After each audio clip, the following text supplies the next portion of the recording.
نطلع على خفيات هذه المسائل واحفظنا من الخطأ والضلال فأنت موفق كل أمر وأنت علام الغيوب برحمتك يا أرحم الراحمين. وهب لنا يا وهاب علما وحكمة ولرزق يا رزاق كلنا مسهلا وبالخير يا فتاح فابتح لنا وبالهدى وبالعلم كلنا يا عليم مفضلا. اللهم علمنا ما جهلنا وذكرنا ما نسينا. اللهم اجعل أعمالنا خالصة لوجهك الكريم. وصلى الله على سيدنا محمد وعلى آله وصحبه وبارك وسلم والحمد لله رب العالمين. آمين يا رب العالمين. أما بعد السلام عليكم ورحمة الله وبركاته.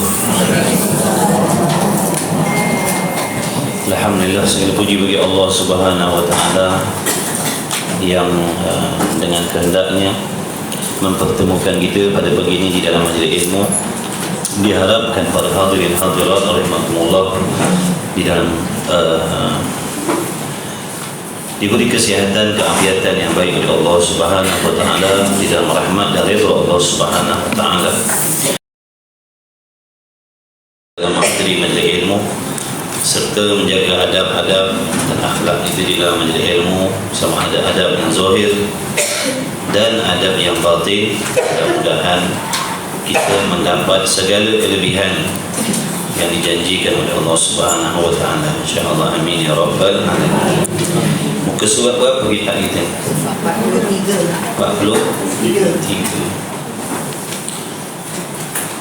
43 baru masuk ya? Dan baris Ustaz dari atas dan dari atas ada Allah Ta'ala bawah.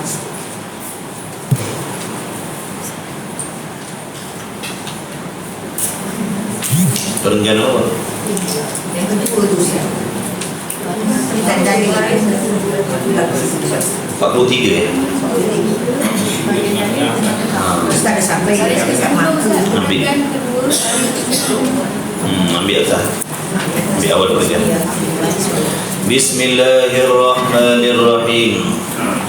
Qala al-muallif rahimahullah ta'ala ونفعنا وإياكم بعلومه وبعلوم مشايخنا في الدارين آمين يا رب العالمين.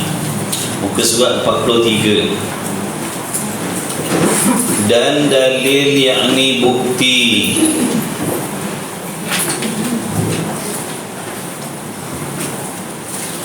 Dan dalil yakni bukti yang menunjukkan. Dalil ini dengan makna bukti yang menunjukkan.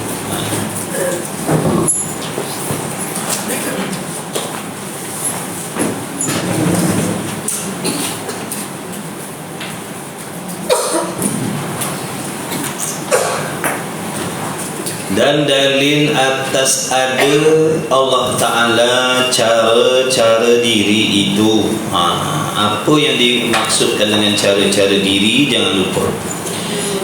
Cara-cara diri itu dengan makna apa? Tidak berkehendak dan tidak berhajat kepada sesuatu yang lain, ataupun tidak berkehendak kepada yang menciptakan dia, dan tidak berkehendak ataupun berhajat untuk duduk menumpang pada sesuatu. Jangan lupa qiyamuhu ta'ala bi nafsi.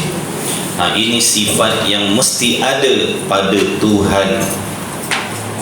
Seandainya tidak ada sifat ini pada Allah, maka Allah Ta'ala itu tidak layak dipanggil sebagai Tuhan. Kalau tidak ada sifat ini, tak layak Allah itu nak dipanggil Tuhan. Tidak dipanggil Tuhan, melainkan dia wajib bersifat dengan qiyamuhu binafsi. Dia mesti berdiri dengan sendiri. Kalau dia menumpang, itu bukan Tuhan. Kalau dia berhajat kepada yang lain, itu bukan Tuhan.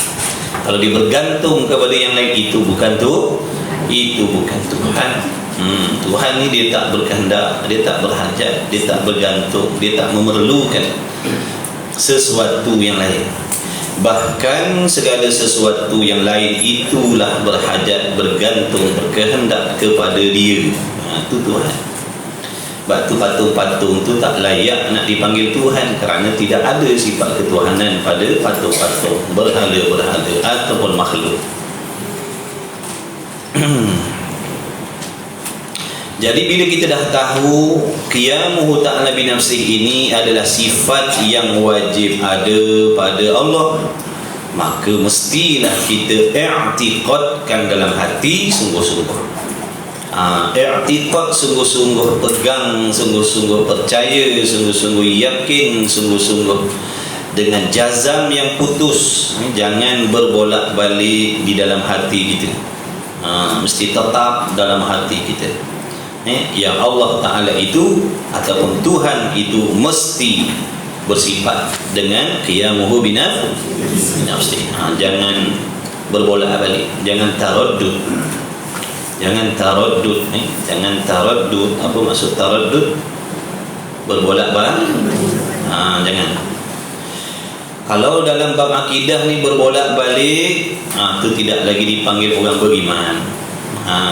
Dalam bab akidah ni tak boleh berbolak-balik. Berbolak-balik tak boleh. Dia mesti jazam yang putus. Jazam yang putus. Untuk jazam yang putus tadi, untuk memiliki akidah ataupun pegangan yang putus tadi, perlulah kepada dalil. Mesti ada dalil. Kalau tak ada dalil, nanti dia jadi tak ada bukti. Tak ada bukti.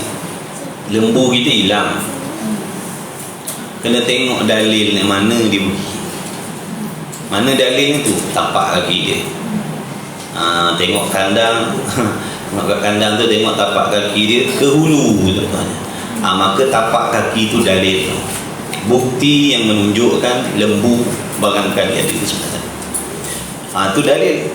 Ni tengok tapak kaki sebelah sini, ni sini belah hulu. Nampak tak? Tak boleh lah tengok dalil ke tapak kaki ke situ kita nak kata belah hilir. Dalil tu mana yang menunjukkan lembu di sebelah kan.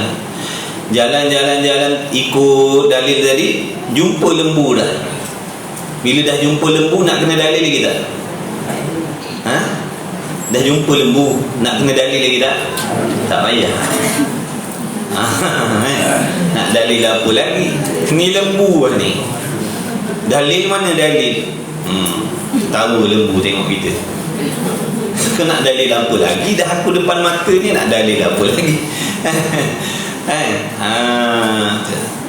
Dalil ni makna sesuatu yang menunjukkan. Kalau tapak kaki lembu tadi menunjukkan kepada lembu, menunjukkan lembu. Bila dah jumpa lembu, tak perlulah tengok tapak lagi. Faham ke? Maka kita ni nak beriman, nak percaya, nak yakin bahawasanya Allah Ta'ala itu wajib bersifat dengan qiyamuhu binafsih. Tuhan mesti berdiri dengan sendiri. Mana dalil? Mana dalil? Kalau tak ada dalil, nanti jadi ragu-ragu. Dalil dulu yang pertama, dalil daripada ayat Quran. Allahu la ilaha illa huwal hayyul qayyum. Itu dalil itu. Ayat Quran yang menunjukkan bahawa Allah Ta'ala itu mesti berdiri dengan itu dah ada dalil dah. Itu dalil Quran. Namanya dalil Quran, dalil naqli. Ini dalil apa? Naqli, nun qaf lam. Dalil naqli maknanya dalil bukti yang diambil, yang dipindah. Naqli itu mana yang diambil, yang dipindah daripada Al-Quran. Sekarang ni dalam perenggan ni, musannif rahimahullahu ta'ala nak mengajar kepada kita dalil, bukti yang menunjukkan ke atas Allah Ta'ala itu mesti bersifat dengan qiyamuhu binafsih, tidak berkehendak dan tidak berhajat, ataupun dipanggil dengan nama lain cara-cara diri itu. Dalilnya ini dalil dengan jalan berfikir, namanya dalil akli, dalil akal.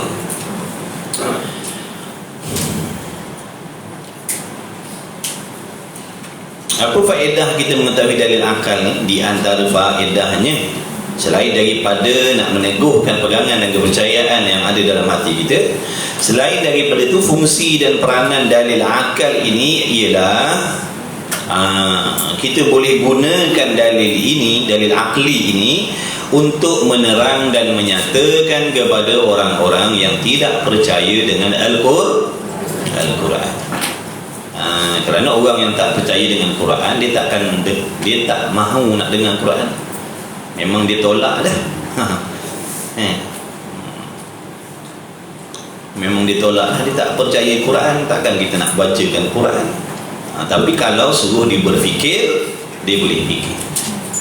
Sebab semua manusia ni waras. Walaupun dia orang kafir, dia waras. Makna akal dia boleh menimbang. Itu peranan akal. Akal ni peranan ni untuk menimbang sesuatu, patut atau tak patut, layak atau tak layak. Itu peranan akal. Kerana tu haiwan dia tak ada akal, dia tak boleh timbang mana bersih, mana kotor. Sebab dia tak ada akal. Mana baik, mana buruk, dia tak boleh. Sebab dia tak ada akal, tak ada penimbang. Kita ni ada penimbang, iaitu akal. Tapi kalau akal semata-mata akal, tidak cemerlang, gemilang, terbilang lagi. Kalau semata-mata akal saja, cerdik saja, waras saja, dia tidak cemerlang, gemilang lagi. Melainkan akal tadi mesti dijaga oleh syarak. Akal kita ni kena dijaga oleh agama, syarak, undang-undang Allah. Barulah akalnya jadi gemilang, terbilang, cemerlang. Tu. Kalau tidak, akal fikiran kita itu samalah seperti akal orang yang tidak beriman. Orang tak beriman, dia nak kaya dah. Orang tak beriman nak kaya dah. Lepas tu dia ada peduli halal haram dah? Dia tak peduli, asalkan kaya. Batasan-batasan dia tak peduli. Itu akal orang tak beriman, nak mencari harta. Kita orang yang beriman nak kaya juga, tapi akalnya tadi itu dijaga oleh syarak. Walaupun dia nak kaya, nak jadi jutawan, ahli perniagaan, nak jadi ahli politik dan sebagainya. Salam. Beza dengan Maybe kat belakang kan? Beza dengan Maybe. Kelabu dan hitam. Ada tak? Dia JCB. Tak betul. Cepat alihkan JCB, bawa lagi kereta. Sebelum dia bawa lagi, cepat alihkan. Kalau dihangkut kereta kita, kalau dihangkut kereta kita, ganti dengan lain tak apa. Tanya mana kereta saya, mana saya tahu. Berat itu nak jawab. Lagi tak apa tak. Iklan apa tadi? Jutawan. Orang beriman dia nak jadi jutawan juga, tapi dia akan menggunakan akalnya untuk mencari harta kekayaan tadi, dalam keadaan tidak melanggar sempadan agama. Itu beza. Itulah sebab akal kita ni kena jaga dengan agama. Kalau akal kita tak dijaga dengan agama, nampak tak? Dia akan tindak tanduk dan tingkah lakunya sama seperti orang bukan Islam. Betul ke tidak? Sebab tu kena belajar agama. Akal kita ni mesti dijaga oleh agama. Kalau tidak, nanti dia jadi rosak. Orang Yahudi cerdik tak? Cerdik, tapi akalnya tidak dijaga oleh agama. Tengok apa jadi. Dia kan tak cerdik, dia cerdik. Tengoklah teknologi ni banyak daripada pemikiran dia orang juga ada. Walaupun berasal daripada Islam semuanya, tapi dia orang mengkaji, menyelidik, dia buat gini-gini, maknanya bijak dia orang. Tapi apabila akal mereka tidak dijaga oleh hukum ahkam Allah, jadi gitu. Orang bijak ni, kalau dia jahat sungguh. Jahat dia tak boleh baca. Tu kalau bijak. Orang kalau bijak, dia jahat dia tak boleh baca. Tapi kalau orang tak bijak, jahat dia kita boleh baca. Maknanya payahlah dia nak nipu orang, nampak dah ni nak tipu ni sebab dia tak pandai. Tapi kalau orang pandai ditipu, kita tak perasan ditipu. Sebab dia bijak. Sebab tu kalau anak-anak kita bijak, belajar ilmu-ilmu akademik tu, jaga dengan agama. Kalau tak nanti jadi macam orang yang tidak ada agama, na'udzubillah. Asalkan kaya, menipu tak peduli. Halal haram tolak tepi. Dah akal ni tak dijaga oleh agama. Betul kena jaga agama. Jadi dalil yang menunjukkan ada Allah Ta'ala cara-cara diri itu, dalilnya ialah kita fikir guna akal, timbang guna kewarasan akal fikiran. Fikir macam mana? Jikalau Allah Ta'ala tidak ada cara-cara diri, jangan lupa tu, cara-cara diri tu tidak berkehendak, jadi seandainya kalaulah Allah Ta'ala itu tidak bersifat dengan qiyamuhu binafsih, dengan makna tidak berkehendak dan tak berhajat, sudah tentulah bahkan kalau Allah Ta'ala itu tidak bersifat dengan qiyamuhu binafsih ataupun cara-cara diri, bahkan Allah Ta'ala itu berkehendak kepada yang menjadikan dia. Allah berkehendak kepada yang menjadikan dia. Allah berkehendak kepada yang menciptakan Allah tu, faham tak? Kalau Allah Ta'ala tidak bersifat dengan qiyamuhu binafsih, jawabnya pasti Allah Ta'ala itu, Tuhan itu akan berkehendak atau berhajat kepada yang menciptakan dia. Tidak berkehendak lawan dia pun berkehendak. Tidak berkehendak kepada pencipta, lawannya berkehendak kepada tidak berhajat menumpang, lawan dia berhajat menumpang. Gitu. Jadi akal kita fikir, kalaulah Allah Ta'ala itu tidak bersifat dengan qiyamuhu binafsih, bahkan Allah Ta'ala itu berkehendak kepada yang menjadikan dia, nescaya jawabnya adalah yakni adalah Allah Ta'ala ataupun adalah Tuhan itu bersifat baharu. Betul tak? Betul tak fikir je tu? Akal kita fikir je tu, betul tak? Maka iaitu adalah Allah baharu. Jaga yang itu tu, tempat kembali rujuk, iaitu tu dia ada tempat rujuk dia. Maka iaitu, maksud iaitu tu, maka iaitu adalah Allah, adalah ia baharu. Maka iaitu baharu Allah, boleh juga akal tak boleh terima, tak masuk akal sekali-kali nak dikatakan Tuhan itu bersifat baharu. Mana boleh akal kita terima, tak masuk akal kita nak mengatakan Tuhan itu bersifat baharu. Baharu ni bermaksud ada permulaan, asalnya tiada. Tu baharu. Tulislah istilah-istilah tu bagi yang tak tahu lagi, yang tak faham lagi, tulis. Baharu itu maksud sesuatu yang ada permulaan, sesuatu yang berasal daripada tiada, sesuatu yang diciptakan. Itu baharu. Maka iaitu Allah bersifat baharu, Tuhan itu bersifat baharu, mustahil. Apa erti mustahil? Perkara yang tidak boleh diterima pada akal adanya sekali-kali. Jadi sifat baharu ada pada Allah mustahil, akal tak boleh terima. Kenapa akal tak boleh terima kalau Allah itu bersifat baharu? Kerana telah tetap sedianya, maksudnya sedia kalanya. Kerana telah tetap, telah jazam. Kerana telah tetap, yakni telah jazam di dalam hati kita ataupun pada nafsul amri, Sedianya sedia kalanya Allah Ta'ala dengan dalil-dalil, dengan bukti-bukti yang nyata, yang terang, yang jelas di sana. Sana mana? Family store?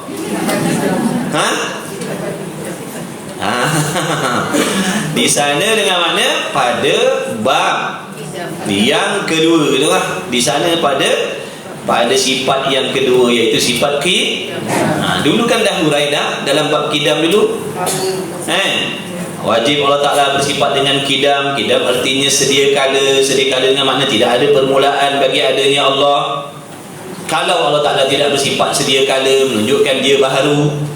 Kalau dia baharu, tentu ada yang menjadikan Allah. Siapa yang menjadikan Allah? Kalau ada Tuhan yang lain menjadikan Allah, kemudian Tuhan yang lain itu pula dijadikan oleh Allah, dipanggil daur. Kalau Allah itu dijadikan oleh Tuhan yang kedua, Tuhan yang kedua dijadikan oleh Tuhan yang ketiga, Tuhan yang ketiga dijadikan oleh Tuhan yang keempat, yang kelima, yang keenam, yang ketujuh, yang ke-8, tak sudah-sudah, namanya tasalsul. Lagi pula di sana tu dalam bab kidam tu dah ada dah dalilnya, wal awwalu wal akhiru. Dia yang awal dengan makna dia yang telah sedia ada. Wal awwalu dialah Allah awal, yang awal dengan makna yang bersifat dengan sedia kala. Makna dia yang awal dengan mana Allah Ta'ala itu tidak ada permulaan bagi adanya. Dah terang nyata dulu dah kat situ. Dulu dah terang nyata jelas dah Allah tak boleh dikatakan baharu.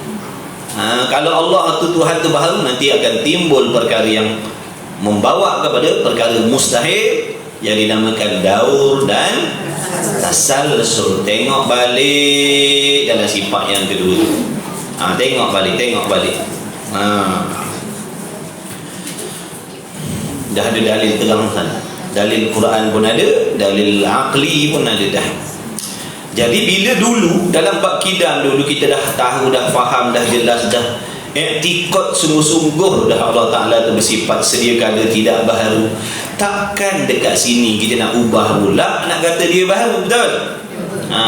Sebab tu syarat i'tiqad tu mesti jazam. Kalau dah dulu i'tiqad dia sedia kala lah, sampai bila-bila pun, senang ke susah ke, sihat ke sakit ke, bahagia ke tidak, dia tetap i'tiqad Allah sedia kala, dia tak berubah dah. Itu maksud jazam. Jadi tak perlulah nak ulang di sini nak mengatakan ataupun nak ubah.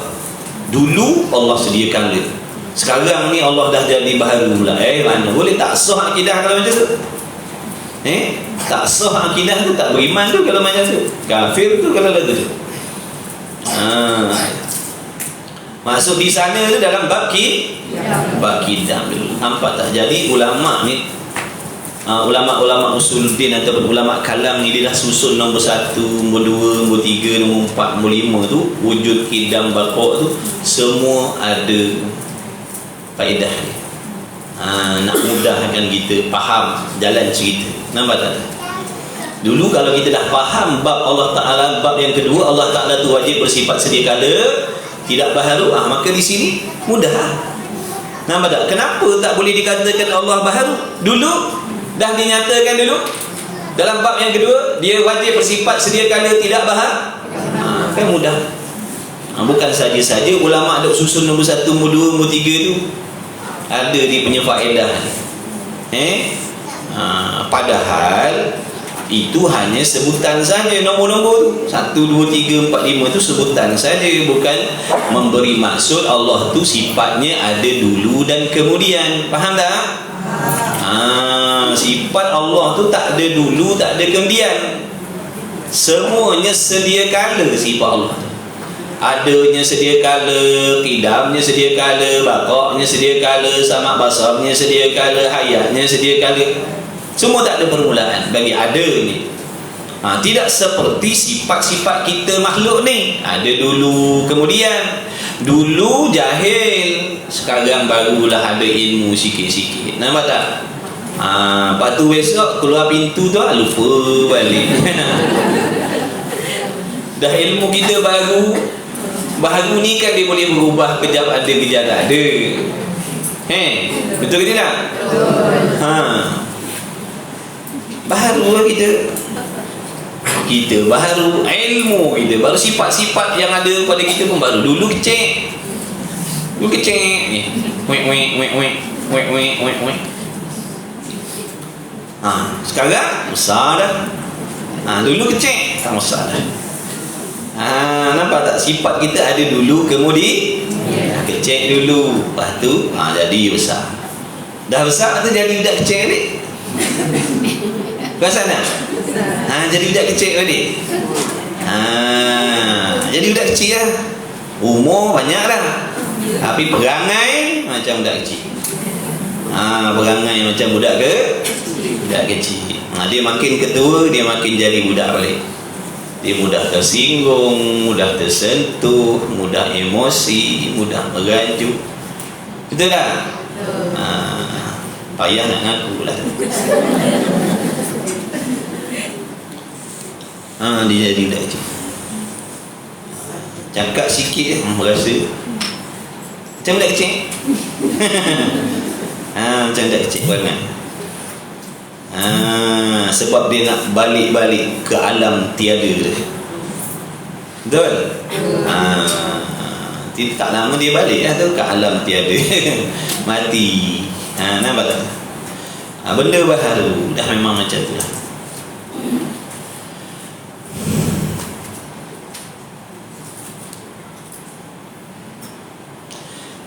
Baik, atau berkehendak kepada suatu zat yang hendak ada ia Allah di zat itu. Maknanya kalau Allah Ta'ala itu tidak bersifat dengan qiyamuhu binafsih, dengan makna yang kedua, jaga-jaga, jangan lupa, qiyamuhu binafsih ini ada dua maksud. Yang pertama, tidak berhajat kepada pencipta. Itu maksud yang pertama. Maksud yang kedua, tidak berhajat menumpang. Maksud yang pertama tadi settle dah. Kalau Allah tak bersifat dengan sedia kala, dia akan berhajat kepada pencipta. Maka dia akan jadi baharu. Tolak dah, mustahil. Sini pula, kalau Allah tidak bersifat sedia kala, tentu dia berhajat menumpang. Dia mesti menumpang.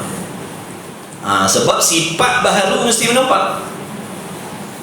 Dia mesti bergantung kepada yang lain. Itu sifat baharu. Jadi kalau Allah Ta'ala tidak bersifat sedia kala, tentu Allah Ta'ala itu menumpang sesuatu yang lain. Atau berkehendak kepada suatu zat yang hendak ada ia Allah di zat itu. Makna Allah ni, kalau dia tidak bersifat dengan qiyamuhu binafsih, dia wajib kena menumpang. Dia mesti kena duduk menumpang pada sesuatu untuk dia wujud. Untuk dia wujud, dia mesti menumpang. Kalau dia tak menumpang, dia tak boleh wujud. Boleh faham tak cakap tu? Ya ke? Boleh lah tu dah. Alhamdulillah. Kalau Allah Ta'ala tidak bersifat dengan qiyamuhu binafsih, mesti dia kena menumpang yang lain. Macam kita tidak bersifat dengan qiyamuhu binafsih, sebab tu kita wajib menumpang Allah. Kita ni duduk tumpang Tuhan, tak sedar. Nak bercakap tumpang Tuhan, nak melihat tumpang Tuhan, nak fikir tumpang Tuhan, nak makan minum tumpang Tuhan, nak gerak diam tumpang Allah. Betul? Tu sifat baharu lah tu. Jadi kalau Allah Ta'ala itu tidak bersifat dengan qiyamuhu binafsih, tentulah Allah Ta'ala itu wajib menumpang, mesti menumpang kepada sesuatu yang lain untuk dia wujud, untuk dia ada. Maka dinamakan dia Allah itu sifat. Kalaulah Allah Ta'ala itu demikian kelakuannya, dengan makna dia tidak boleh wujud melainkan mesti menumpang, maka Allah itu dipanggil sifat. Padahal yang kita dah belajar dan kita i'tiqadnya, Allah Ta'ala itu zat. Allah bukan sifat. Allah itu zat yang wajib ada, zat yang mesti ada. Allah Ta'ala itu zat yang tidak serupa dengan segala sesuatu. Allah Ta'ala itu zat yang memiliki segala sifat kamalan, sifat kesempurnaan, yang maha tinggi, yang maha suci, yang layak dengan kemuliaan zat dia. Jadi Allah itu zat. Ingat tu, Allah bukan sifat. Jangan keliru. Allah itu zat yang memiliki sifat-sifat kesempurnaan. Itu etikanya. Adapun dalam masalah ni, dalil akli ni, kalau Allah Ta'ala tidak bersifat dengan qiyamuhu binafsih, sudah tentu Allah Ta'ala itu mesti berhajat menumpang kepada sesuatu untuk dia. Maka dalam keadaan itu Allah Ta'ala itu dipanggil sifat. Sebab sifat ni kelakuan dia begitu. Sifat dia tak boleh ada, melainkan dia mesti duduk menumpang. Itu sifat tak boleh ada, melainkan dia mesti duduk pada sesuatu. Kalau sifat makhluk duduk menumpang kepada jirim. Ni warna apa ni? Warna apa ni? Hijau. Hijau tu sifat. Hijau ni tak boleh ada, melainkan dia mesti duduk bertenggek dekat kain ni, kat benang. Warna putih, sifat putih. Sifat putih tak boleh wujud, melainkan dia mesti duduk menumpang kain, menumpang benang, menumpang kapas. Faham tak? Warna kain benda lain, warna tu sifat. Sebab tu kita tengok kain tu macam-macam sifat ada. Ada kain biru, ada kain merah, ada kain kuning, ada kain putih. Nampak tak? Kain tu namanya apa? Zat. Warna-warna tadi namanya sifat. Cecair, kita kata cat putih. Cat putih. Cecair benda lain, putih tu sifat yang duduk menumpang pada cecair tu, maka dipanggil cat. Nampak tak? Boleh tak nak pisahkan cat dengan putih? Tidak. Siapa boleh pisahkan? Saya nak bagi 1,000. Cepat sekarang saya transfer.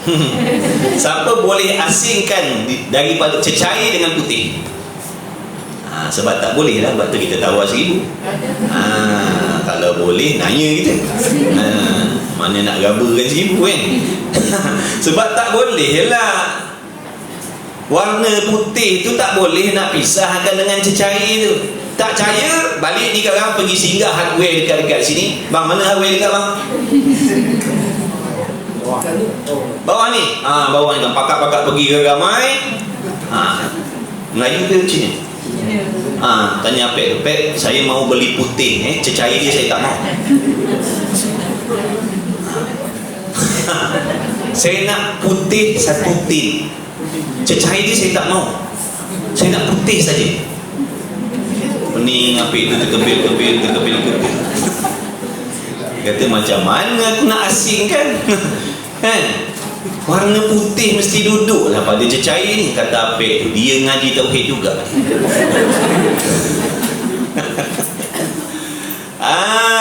Sifat tak boleh berasing daripada zat.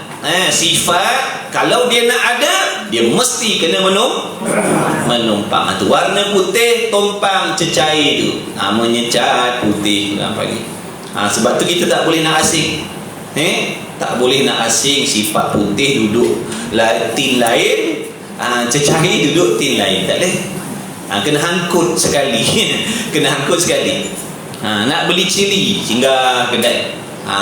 Pakcik bungkus cili 1 kilo lah, tapi pedah dia bungkus 4 lain. Sifat pedah tu duduk pada cili. Cik minta asing. Cili 1 kilo asing. Asing apa? Pedah bungkusan lain. Cili bungkusan lain. Memang kena cili mulut kita nak pakcik tu lah. Apa kau cakap melalut ni katanya. Mana kau ni? Itu sifat. Faham tak tu? Nak ceritakan sifat ni tadi, dia tak boleh ada, melainkan mesti menumpang. Jadi kalau Allah Ta'ala itu wajib menumpang, mesti kena menumpang untuk Allah itu wujud, maka Allah itu adalah sifat. Setakat tu faham ke tidak? Okey, apa yang akan jadi seandainya diri Allah Ta'ala itu sifat? Ni yang kita nak bincang yang ni pula. Kalau Allah Ta'ala itu sifat, apa yang akan berlaku? Jawabnya, kalau Allah Ta'ala itu sendiri sifat, maka sifat-sifat yang lain tidak boleh menumpang pada Allah. Kerana kaedah sifat tak boleh duduk pada sifat. Kudrat sifat tak? Kudrat sifat tak? Iradat? Sama basar kalam? Itu semua sifat, betul? Jadi kalau Allah dah sifat, bagaimana kudrat nak duduk pada Allah?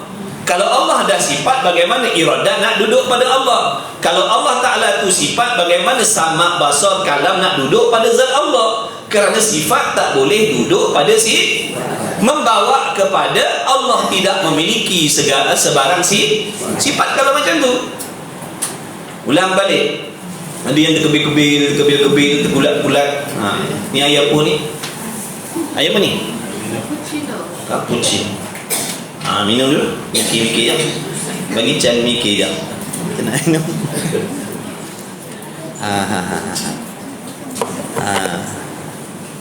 Saya bincang-bincang sekejap fikir. Dia ngaji tauhid macam ni lah. Bismillah.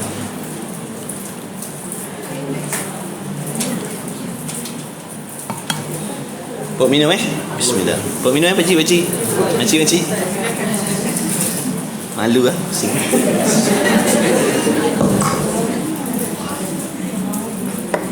Baik. Ulang balik. Jadi kalau Allah tidak bersifat dengan qiyamuhu binafsih, pada makna yang kedua, kalau Allah tidak bersifat dengan qiyamuhu binafsih pada makna yang kedua, maka kalau Allah tidak bersifat dengan qiyamuhu binafsih, nescaya Allah Ta'ala itu pasti berhajat, berkehendak untuk menumpang sesuatu. Apa yang jadi kalau Allah Ta'ala itu numpang sesuatu? Kalau Allah Ta'ala itu tidak boleh wujud, melainkan dia mesti kena duduk menumpang pada yang lain, baru dia boleh wujud, maka Allah Ta'ala itu dipanggil sifat. Apa yang jadi kalau Allah itu sifat? Kalau Allah Ta'ala itu sifat, nescaya Allah tidak boleh memiliki sifat kudrat. Kalau Allah itu dirinya sifat, Allah tak boleh bersifat dengan basar, kalam dan sebagainya. Jadi akibat daripada itu, Allah Ta'ala ini tidak memiliki kuasa, tidak memiliki ilmu, tidak memiliki kehendak, tidak memiliki pendengar, lihat, betul? Dah tak boleh nak bersifat dengan sifat-sifat tu. Kalau dah Allah Ta'ala itu sifat dan tidak bersifat dengan kudrat, iradah, ilmu, hayat, samak, basar, kalam dan sebagainya, boleh tak wujudnya alam ini? Boleh tak ada kita ni? Kalau Allah itu tidak ada kuasa, tidak ada ilmu, tidak ada iradat dan sebagainya, membawa kepada tidak akan adanya alam ini. Kerana Allah tu lemah, Allah tu jahil, Allah Ta'ala tak berkehendak dan sebagainya.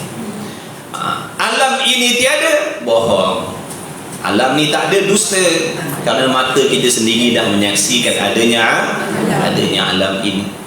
Jadi bila adanya alam ini juga merupakan dalil, bukti yang menunjuk bahawasanya yang menciptakan alam ini dia mesti bersifat dengan kudrat, kuasa, ilmu, kehendak dan sebagainya.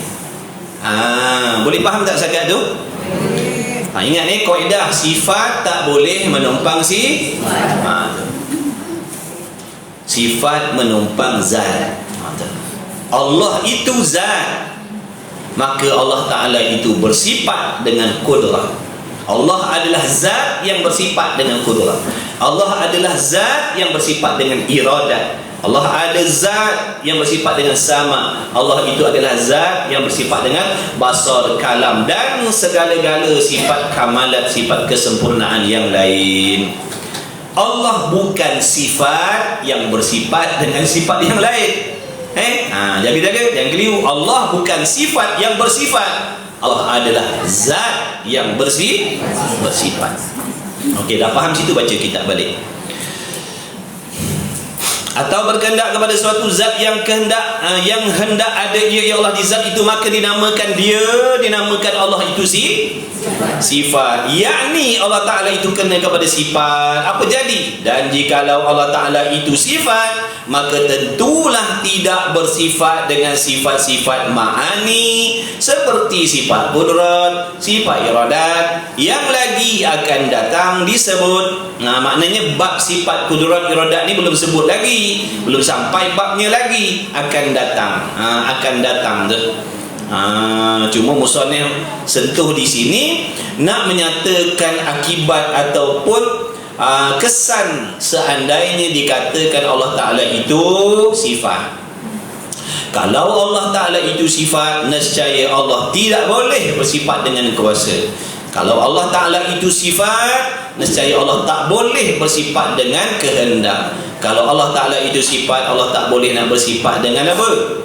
Ilmu, hayat, sama, basar, kalam, tak boleh. Membawa kepada lemah lah Tuhan. Lemah Tuhan, pekak Tuhan, tuli Tuhan, tak kehendak Tuhan, tak hidup ni Tuhan. Mustahil. Jadi keterangan tentang sifat kudrat iradat ni akan datang dalam bab-bab yang akan datang. Sekarang ni kita sedang menghuraikan sifat sifat salbiyah. Lepas daripada ni akan jumpa ma'ani pula dah. Akan jumpalah tu huraian tentang sifat kudrat, huraian tentang sifat iradat lah. Ngaji betul, istiqamah, buat jadual, ingat jadual waktu, ada kitab, ngaji semua boleh pandai insya-Allah. Semua boleh pandai insya-Allah. Kena sangka baik dengan Allah. Jangan kata aku tak boleh pandai. Jangan percaya dengan diri sendiri. Jangan percaya dengan diri sendiri. Buang kata-kata tu, buang jauh. Buang dalam laut. Umbankan dalam laut. Yakin pada diri sendiri, buang dalam laut. Sebab yakin pada diri sendiri itulah ramai yang kecewa, ramai yang putus asa. Orang suruh yakin pada Allah, yakin pada diri. Yakin pada diri maknanya meletakkan kepercayaan kepada sesuatu yang tidak betul tidak? Diri kita sempurna tidak? Ilmu kita sempurna tidak? Sabar kita sempurna tidak? Diri kita boleh memberi bekas tidak? Ada. Apa guna meletakkan kepercayaan kepada yang serba-serbi kekurangan tu? Apa tak kita jadi macam ni? Sebab meletakkan kepercayaan pada diri sendiri. Orang suruh letakkan keyakinan, pegangan kepercayaan kepada Allah yang bersifat dengan segala sifat kesempurnaan. Letak keyakinan pada diri sendiri, percaya pada diri sendiri. Dia aku ni lemah. Sampai satu tahap habis minyak, habis minyak. Semangat sekejap je, habis minyak. Dah.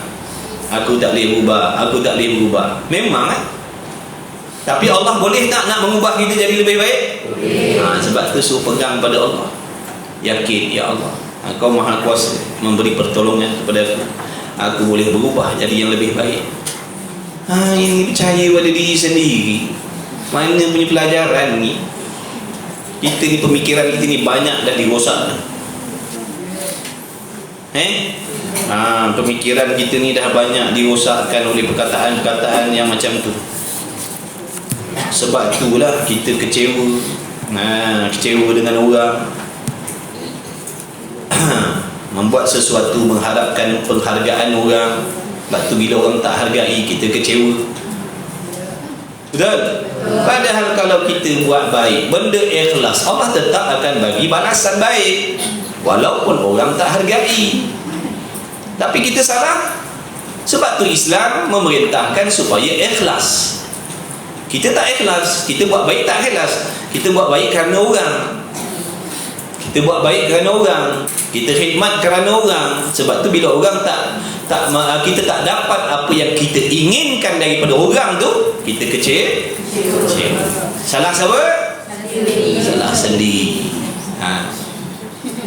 Orang suruh beramal ikhlas, buat baik kerana Allah, yakin setiap perbuatan baik kita akan dibalas oleh Allah. Ini kita letakkan kepada kepercayaan kepada orang. Letak kepercayaan kepada anak supaya anak balas budi. Lepas tu bila anak dah besar tak balas budi, kecewa. Menyesal aku besarkan kau. Kenapa nak menyesal? Kalau ikhlas, betul ke tidak? Betulkan balik. Hati kita banyak sengit bengit dah hati kita. Sebab tu suruh ngaji, baiki diri, baiki hati balik. Kita tak belajar ni, kita berasa betul je memanjang. Lepas tu bila orang nasihat tak nak terima. Jahil murakab namanya. Jahil berlapis-lapis. Ulama-ulama kata nasihat benda betul, kita tak boleh terima. Dah tu. Orang yang ikhlas dia takkan kecewa, walaupun seorang pun tak hargai dia. Sebab dia yakin segala kebaikan dia pasti akan diberi balasan oleh Allah. Anak tak peduli kan, dia tetap yakin setiap titik peluh dia, keringat dia membesarkan anak ni pasti dibalas oleh Allah. Gitulah seterusnya. Salah kita, hati kita ni. Ngaji tasawuf tu, ngaji tasawuf. Sebab tu orang suruh ngaji Padu Ain, tak nak belagak, sombong. Padu Ain tak nak ngaji. Padu Ain ni ilmu budak-budak. Padu Ain ni ilmu budak kecil. Aku dah tua dah. Ilmu Padu Ain ni budak-budak lah, zaman dulu-dulu boleh lah ngaji Padu Ain ni. Dia ingat Padu Ain ni sikit agaknya. Berapa ramai orang tua-tua, cucu 24 orang mandi wajib tak sah lagi. Sebab apa tu? Padu Ain lah tu. Nampak tak? Orang kata ngaji Padu Ain tak peduli. Nak ngaji juga fardu kifayah tu, biar nampak hebat. Biar nampak hebat ngaji fardu kifayah. Padahal Padu Ain tak lepas-lepas lagi. Orang qada hajat dulu basuhkan dia basuh dulu qada hajatkan dia. Faham tak? Orang qada hajat dulu, lepas tu baru basuh. Baru istinja. Dia istinja dulu, lepas tu baru qada hajat.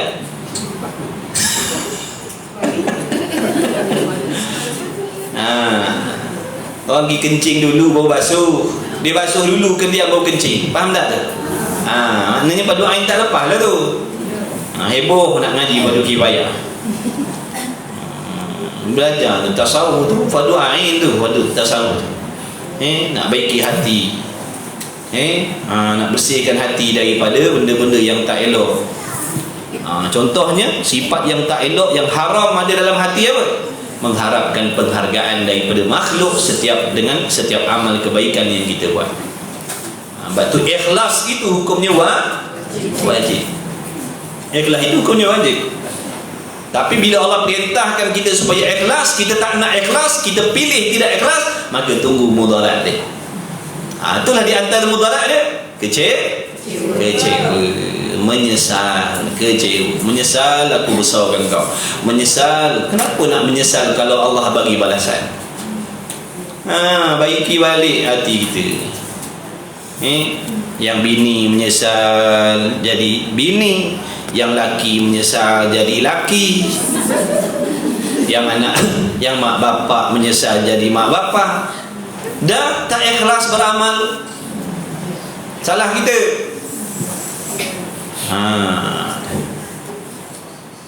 Nasihat tak nak dengar.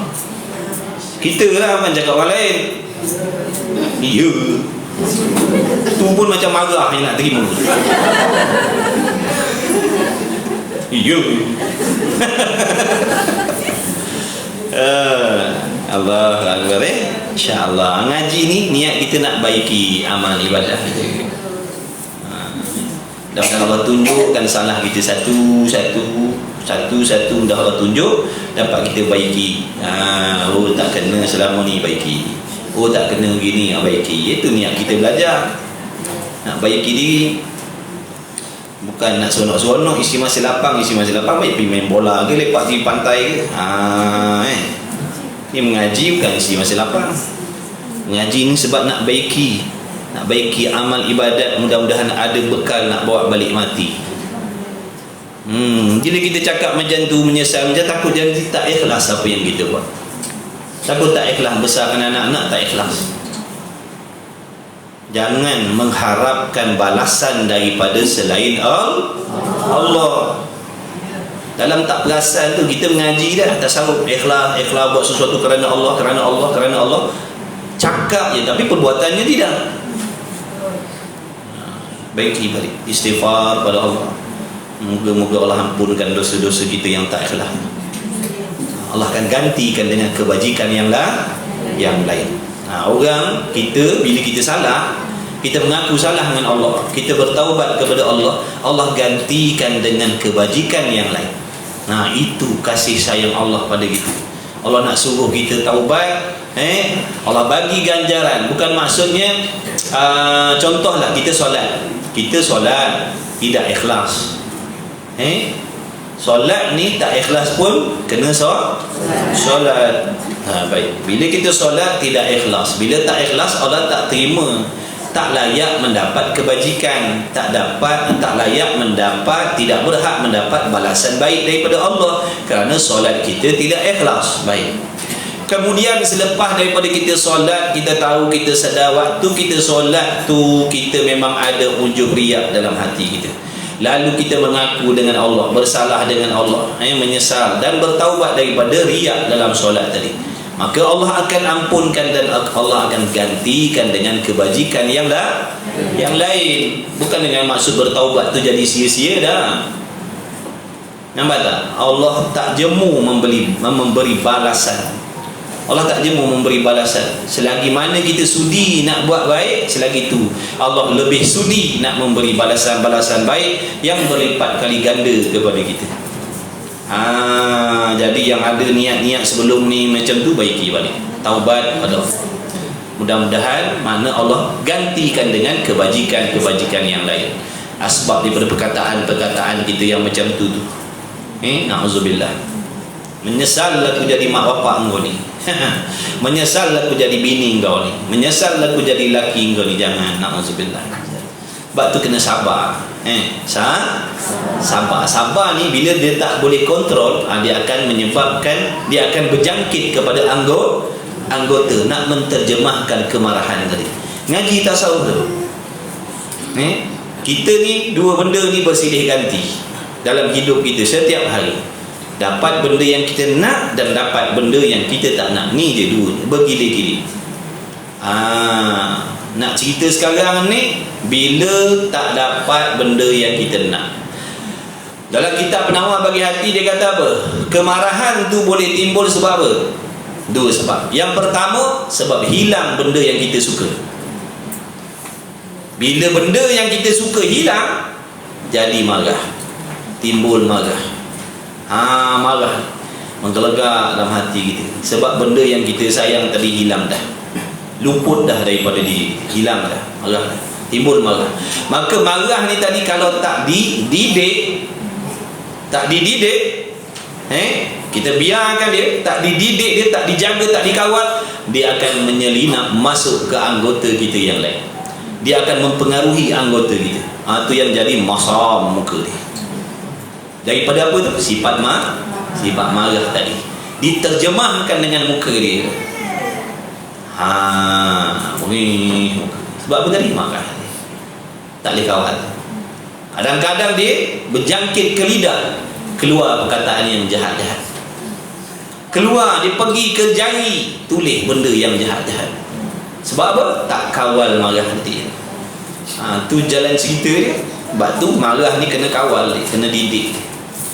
Orang yang kuat adalah orang yang boleh mengawal dirinya. Dalam keadaan dia marah, dia boleh kawal diri. Dia orang yang kuat, kata Nabi SAW. Orang yang kuat tu bukan orang yang kalau bertarung 1 lawan 10 dia menang, 1 tadi menang, yang 10 tadi tu tumbang semua. Bukan itu orang yang kuat, kata Nabi sallallahu alaihi wasallam. Orang yang kuat adalah orang yang boleh memiliki, mengawal dirinya apabila timbul kemarahan, dia boleh kawal. Walaupun marah, dia tak terjemahkan, dia sabar, dia kawal. Sabar ni mana tahan, sabar mana kawal, sehingga tidak memberi kesan mudarat pada yang lain. Begitu lah, kena berlatih lah kita. Tapi kalau kita tak pernah nak berlatih, kita ni tak pernah nak berlatih, masalahnya malas nak berlatih kita ni. Sebab tu nak marah aja.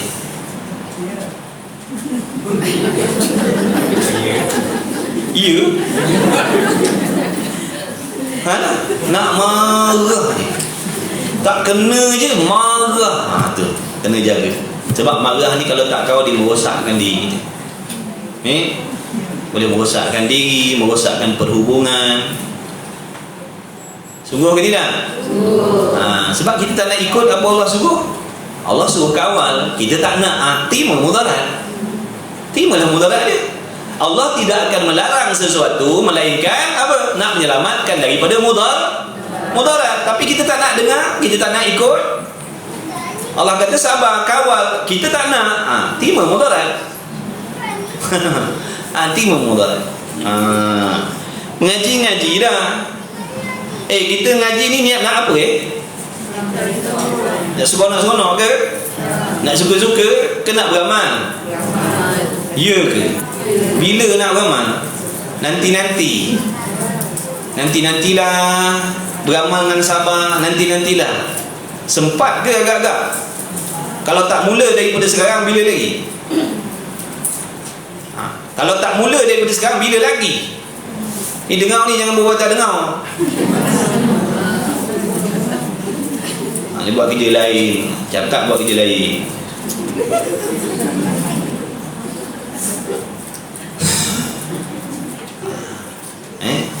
Usaha beramal. Minta, ya Allah bagi aku taufik, aku nak beramal ya Allah. Pernah tak minta macam tu? Ya. Tak nampak pun. Minta dalam diam takut riak dah. Minta. Kita ni lemah. Kita tak boleh sabar. Kita tak boleh jadi orang sabar melainkan dengan pertolongan Allah. Kita masalahnya sekarang ni, kita lemah. Kita ni bukan penyabar, kita ni pembengis, kita ni pemarah. Tapi tak nak minta tolong dengan Tuhan menyelamatkan kita daripada penyakit marah kita. Yang kita minta duit dia minta. Kaya, murah rezeki, mewah tu yang kita minta. Sengih-sengih tu je lah tu.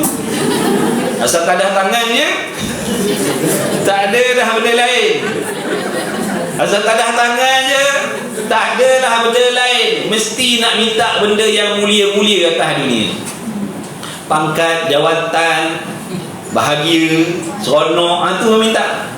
Tak pernah minta ya Allah. Tak pernah minta benda yang mulia-mulia di sisi Allah. Ya Allah, jadikanlah aku ni orang yang sabar banyak ya Allah. Takut nak minta, takut kabul. Takut nak minta jadi penyabar, takut Allah kabulkan nanti jadi penyabar. Syaitan kata jangan minta, nanti kalau Allah kabul kau jadi pemaaf, nanti habis semua orang kau maafkan. Lalu kita pun tak jadi minta maaf, minta kata kan.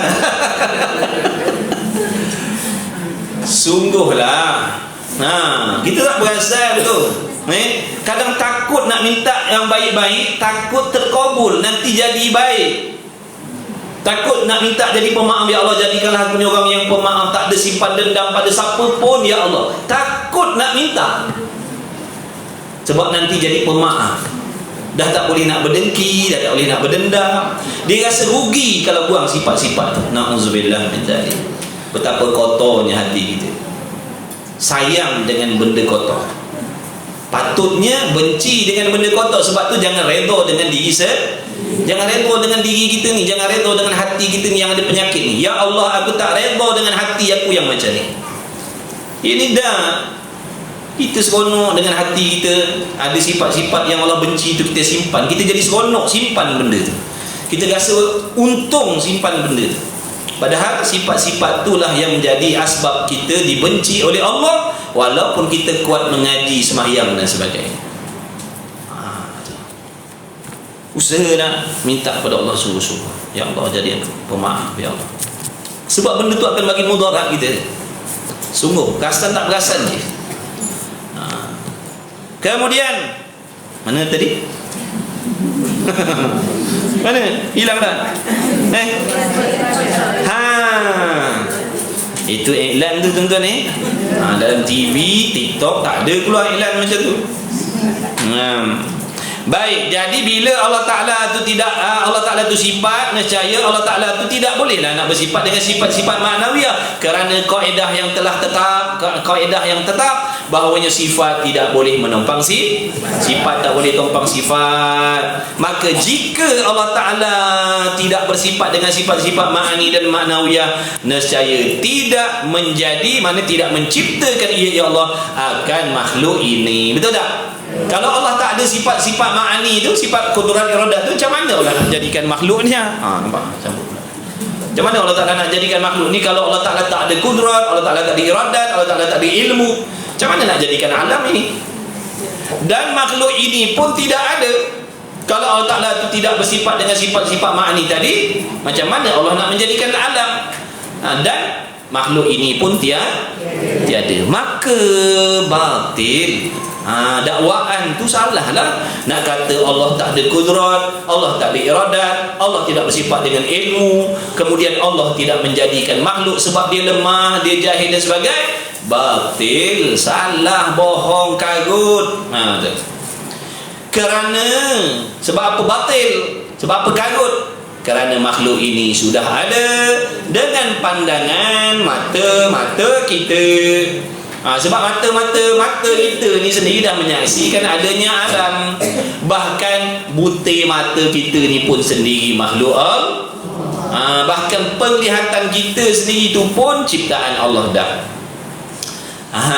Yang memandang pun makhluk, yang dipandang pun makhluk juga. Kalau begitu, Tuhan tetap bersifat dengan sifat-sifat ma'ani dan sifat maknawiyah, kerana Tuhan kita itu, yakni Allah Ta'ala itu zat, bukannya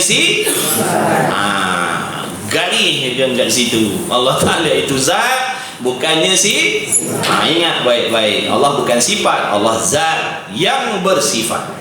Maka tetaplah zat Tuhan itu ada cara-cara diri. Maksudnya sungguh-sungguhlah Allah Ta'ala itu bersifat dengan qiyamuhu bina, cara-cara diri itu, maksudnya qiyamuhu binafsih, tidak berkehendak dan tidak berhajat. Itulah pengakuan yang betul. Maksudnya barang siapa di dalam hatinya memiliki kefahaman sedemikian, iaitu Allah Ta'ala wajib bersifat dengan qiyamuhu binafsih, Allah mesti bersifat dengan tidak berkehendak kepada pencipta dan tidak berhajat menumpang kepada sesuatu yang lain. Bila kefahamannya begitu, pegangan dalam hatinya begitu, itulah di pengakuan yang betul. Sebaliknya, kalau dia faham Allah itu berhajat kepada pencipta, ataupun Allah Ta'ala itu baharu, ataupun Allah Ta'ala itu mesti duduk menumpang sesuatu, maka itu bukan pengakuan yang betul. Itu bukan kefahaman, itu bukan pengakuan, itu bukan akidah yang betul.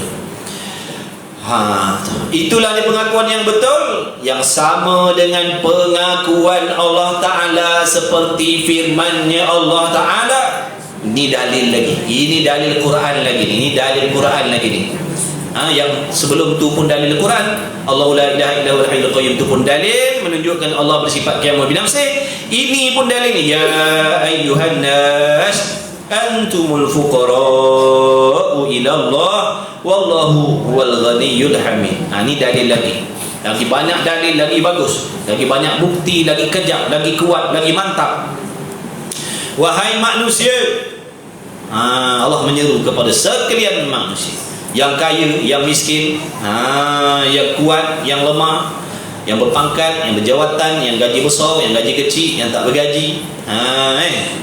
Masuk semua, raja, puteri raja, putera raja, anak beranak raja, kaum kerabat diraja, apa lagi, menteri, bini menteri, datuk, datin, tan sri, haji, hajah, tuan, puan, apa lagi, cik.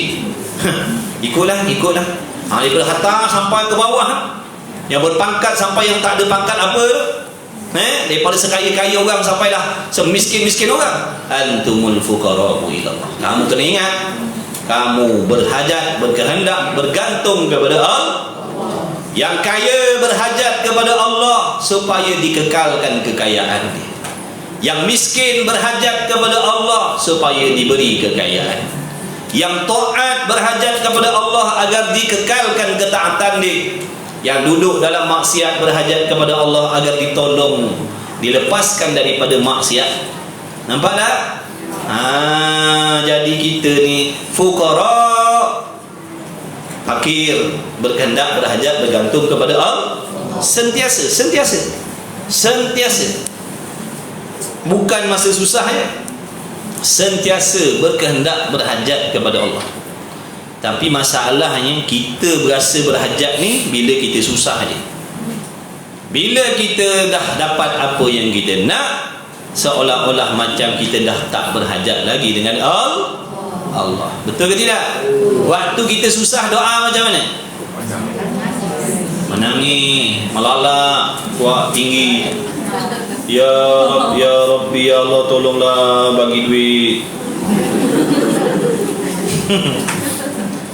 Dah duit je dah.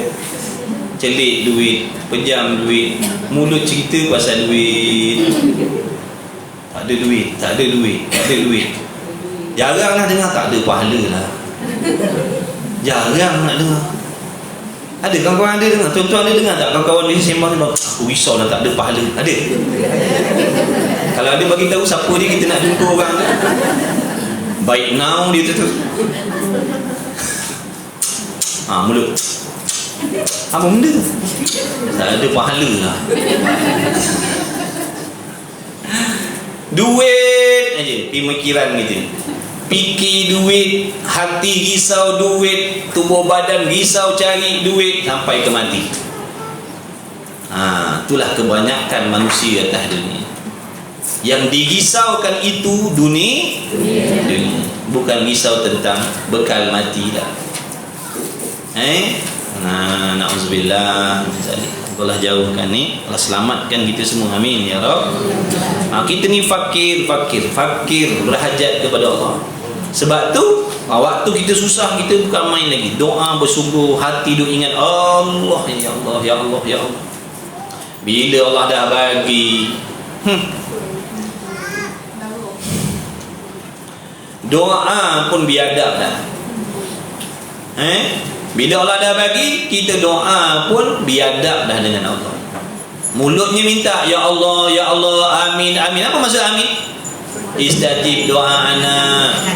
Ya Allah, kabulkan permintaanku, kabulkan permintaanku, mulutnya. Tapi hatinya dalam berdoa tadi tu, hatinya memikir entah ke mana-mana. Ibaratnya kalau kita minta sesuatu kepada orang, kita minta dalam keadaan muka kita palingkan tempat dah. Buat duit. Ibaratnya macam tu lah. Datuk, duit Datuk. Duit Datuk, duit. Saya nak pakai duit lah. Saya nak pakai duit tu. Duit tu. Ibaratnya begitu lah. Itu tak pasal ni. Amin, amin, amin. Amin, amin, amin. Amin, amin. Mulutnya minta amin, tapi hatinya berpaling ke tempat lain. Tidak beradab dalam berdoa. Tak sama macam kita susah dulu. Mulutnya, hatinya hadir ya Allah. Perasan tak? Baiki. Susah ke, senang ke, jaga adab kita dalam berdoa. Macam mana sebenarnya Allah nak kita ni, hati kita tu senantiasa berhajat, bergantung kepada Allah. Allah nak hati kita macam tu sentiasa, bukan waktu senang, waktu susah saja dah. Waktu dalam keadaan kita senang-senang, Allah bagi masalah. Allah nak bagi tahu yang kita ni berhajat kepada Allah. Sebab kita ni bila Allah bagi senang sikit, lupa dah. Bila bagi senang sikit, lupa dah. Doa pun dah main-main dah. Doa pun tak amin dah. Orang lain baca doa, kita duduk main-main bercakap, seolah-olah macam kita ni dah tak berhajat dah. Na'udzubillah. Kita tengok dalam kelakuan lepas solat, kita tengok Tok Imam baca doa, tengok makmum macam mana cara dia mengaminkan. Tak peduli. Sombong. Baiki balik. Baiki balik. Kita ni banyak salah. Supaya kita ni jadi hamba yang senantiasa hatinya sedar berhajat bergantung kepada Allah. Sebab kalau kita tak mengaku pun, itulah hakikat dia. Sedar ke tak sedar ke, itulah hakikat dia. Allah nak didik kita supaya sedar. Walaupun kau kaya, walaupun kau sihat, kau tetap berhajat kepada Allah. Walaupun kau alim, walaupun kau banyak ibadat, kau tetap berhajat kepada Allah. Bukan maksud kita berhajat kepada Allah waktu kita susah saja. Tak, waktu kita senang pun kita berhajat kepada Allah. Apa hajat kita waktu kita senang? Berhajat supaya Allah mengekalkan kesenangan tu. Betul? Yang berpangkat, dia berhajat kepada Allah walaupun dia berpangkat. Nak berhajat apa lagi dah berpangkat? Berhajat supaya Allah mengekalkan pangkat dia. Kalau dia raja, berhajat kepada Allah supaya mengekalkan kerajaan dia, pemerintahan dia. Janganlah kau palingkan hati-hati rakyat ni kepada orang lain. Tu nampak tak? Yang kita rakyat pun berhajat kepada Allah supaya memberi pemimpin yang bertakwa, yang menyelamatkan kita. Betul? Jadi siapa pun ala kulli halin, semua makhluk berhajat bergantung berkehendak kepada Allah. Bukan sahaja manusia, bahkan syaitan, jin, iblis pun berhajat berkehendak kepada Allah juga. Batu kayu pun berhajat kepada Allah. Binatang-binatang pun berhajat kepada Allah. Makhluk yang bernyawa, makhluk yang tak bernyawa, semua berhajat bergantung berkehendak kepada Allah. Baik, wahai manusia, kamu sekalian yang berkehendak kepada Allah Ta'ala, dan Allah Ta'ala itu ialah yang kaya lagi terpuji. Jadi tidak berkehendak dan tidak berhajat, itulah yang dimaksudkan dengan kekayaan Allah. Tengok tu surah 44 Nabi dah. Dikehendaki kaya itu, dikehendaki kaya, yakni kaya pada Allah itu. Kita selalu sebut Allah Maha Kaya, Allah Maha Kaya. Apa maksud? Ni maksud dia. Dikehendaki kaya itu, yakni kekayaan Allah itu. Kaya-kaya yang hakiki itu dengan maksud apa? Yang lepas, yang tidak berkehendak kepada apa-apa pun. Tu betul, itulah hakikat kekayaan. Tidak berkehendak kepada apa-apa pun. Kita manusia kaya, contohnya kita manusia kaya, berkehendak tak kepada sesuatu? Berkehendak, kehendak kepada getah itu tu. Itu kan kaya, itu sebenarnya kaya majazi sahaja. Kaya muqayyad sahaja. Adapun kaya hakiki ialah dia tidak berkehendak kepada apa-apa pun, tidak berhajat kepada apa-apa pun. Maka nyatalah daripada ayat itu bahawa Allah Ta'ala bersifat dengan qiyamuhu binafsihi. Wallahu a'lam. Jadi faham? Faham di sini maksud Allah Maha Kaya itu ialah Allah tidak berkehendak dan tidak berhajat kepada segala sesuatu sedia kala lagi dan selama-lamanya. Bukan seperti yang kita faham sebelum kita belajar. Allah kaya sebab ada langit bumi. Bukan. Allah kaya dengan makna dia tidak berkehendak dan tidak berhajat kepada sesuatu. Itulah maksud Allah Maha Kaya. Allah tak berhajat dengan kita, Allah tak berhajat dengan keikhlasan kita. Kita nak beramal tak ikhlas, tidak menjadi mudarat pada Allah, bahkan kita yang mudarat. Nampak tak? Allah suruh bersihkan hati, kita tak nak, mudarat atas kita, bukan mudarat atas Allah. Dan bukan bermaksud bila hati kita bersih Allah jadi hebat, Allah bertambah untung. Tidak, dia tak mengambil sebarang faedah dan manfaat daripada makhluk yang dia ciptakan, dan dia tidak mengambil sebarang faedah daripada hukum hakam yang dia perintah. Allah suruh, Allah larang itu sebenarnya untuk kita hamba, bukan untuk dia. Dia tak berkehendak dan tak berhajat. Makhluk ada ke makhluk tak ada, dia tetap begitulah sedia kala dan kekal keagungannya selama-lamanya. Ada makhluk, tak ada makhluk, dia kekal begitulah. Dia tidak bertambah, tidak berkurang. Wallahu subhanahu wa ta'ala a'lam wa ilmuhu ba'da. Bismillahirrahmanirrahim. Cukup sekadar itu, insyaAllah. Mudah-mudahan nanti diberi rezeki oleh Allah, dipanjangkan umur, dimurahkan rezeki, diberi kesihatan, keafiatan yang baik, yang sempurna. Kerana banyak lagi ilmu kita nak belajar, yang dah belajar tak beramal lagi. Banyak lagi lah kita nak baiki diri kita, khususnya hati kita ni. Mudah-mudahan dengan berkat majlis ilmu ni, Allah Ta'ala mengampunkan segala dosa-dosa kita, dosa-dosa kedua ibu bapa kita, anak isteri kita, ahli keluarga kita, kawan-kawan kita, kenalan-kenalan kita, orang yang banyak buat baik dengan kita, orang yang tak baik-baik dengan kita pun mudah-mudahan diampunkan sekalian dosa-dosanya oleh Allah. Mudah-mudahan Allah jadikan mereka orang yang jauh lebih baik daripada kita lagi. Mudah-mudahan kita dapat mengambil manfaat daripada mereka, insya-Allah. Mudah-mudahan Allah Ta'ala memberi taufik kepada kita untuk berusaha bersungguh-sungguh tanpa berputus asa, bersangka baik dengan Allah, dengan kekuasaan Allah, dengan pertolongan Allah kita boleh meninggalkan segala benda-benda yang tak baik yang ada pada diri kita, insya-Allah. Yakin Allah Ta'ala Maha Kuasa memberi pertolongan kepada kita, insya-Allah. Mudah-mudahan dilahirkan di kalangan kita anak cucu cicit keturunan yang soleh, yang solehah, berjaya dunia dan akhirat, terselamat daripada fahaman-fahaman yang sesat lagi menyesatkan. Mudah-mudahan kita semua direzekikan oleh Allah husnul khatimah. Mudah-mudahan kita mati sebagai seorang penuntut ilmu yang diterima oleh Allah Subhanahu wa Ta'ala. Dan di kesempatan ini kita mohon mudah-mudahan Allah Ta'ala memberikan kejayaan, kemenangan kepada saudara-saudara kita di Palestin sana, menerima yang syahidnya, diterima syahidnya. Mudah-mudahan Allah Ta'ala menghantarkan bantuan dan pertolongan kepada saudara-saudara kita di sana, menghancurkan segala kezaliman dan perancangan jahat daripada orang-orang kafir harbi terhadap sekalian umat Islam di seluruh dunia. Amin ya Rabb. Amin ya Rabbal alamin. Bismillahirrahmanirrahim. Alhamdulillahirabbil alamin. Wassalatu wassalamu ala Rasulillah wa ala alihi. Allahumma rabbana fa'alna bima 'allamtana, rabbana 'allimna alladhi yanfa'una. ربنا فقه أهلنا وقربات لنا في ديننا مع أهل كتر أنثى وذكر وصلى الله على سيدنا محمد وعلى آله وصحبه وبارك وسلم والحمد لله رب العالمين. تقبل الله مني ومنكم منا ومنكم تقبل يا كريم.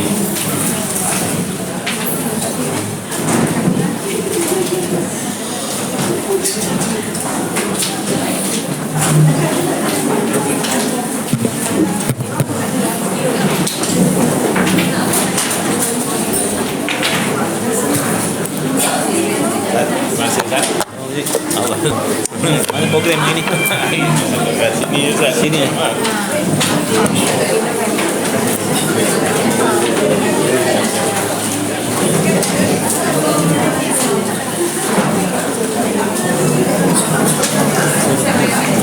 Apa lagi punya? Sini.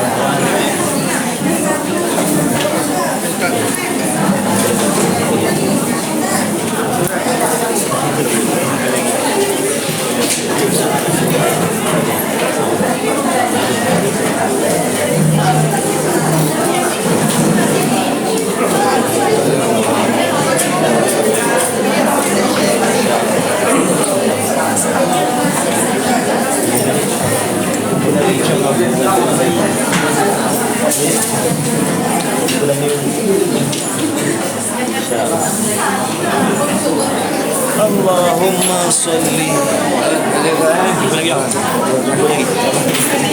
Yang ni right tadi.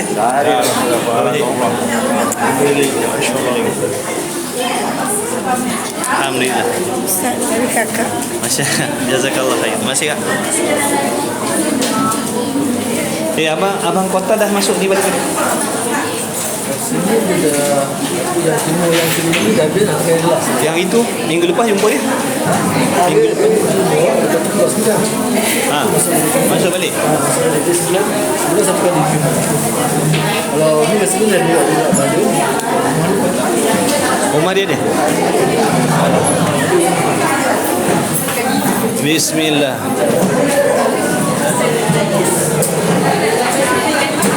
Minum.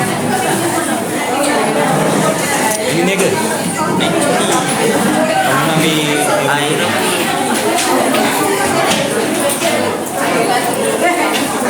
Apa lagi insya-Allah. Doa Jangan lupa doa saja.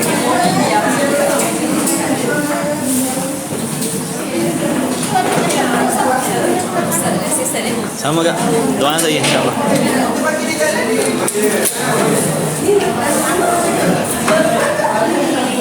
Terima kasih doakan bebek untuk saya. Sama-sama doa. Okay. Sabar banyak. Sabar banyak.